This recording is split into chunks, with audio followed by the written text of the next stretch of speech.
দেখো আমার পাগলি, দেখো দুই হাতে কি পরেছো পাগলি?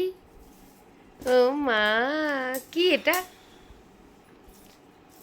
চুড়ি কেক খানকাই।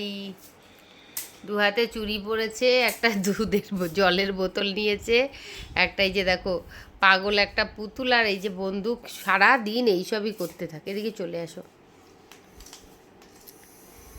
আর বেরোচ্ছে না এটা দিয়ে। আরে এটা তো আমি ইয়েতে বসাইনি, কোথায় জানো? সাবান লাগছে। এ তখন কিনেছিলাম বোতলে জলটা ছিল, ওই জলটা আমি বানাতে পারিনি। নালে নালে এটা পুরো পুরো স্পিডে অনেকগুলো সবকটা খোল থেকেই বের হতো, তাই না? আর একদিন একটা রিজ বানানোর জন্য আমার বন্দুকটা দিয়ে আমাকে খেলছিল তুমি, আর একটা মাথায় আইডিয়া এলো, তারপর তুমি বললে পটা, তখন দেখ আমি না একটা ইস্যু দিয়েছি, তখনই ব্রিজটা শুরু হবে, এরকম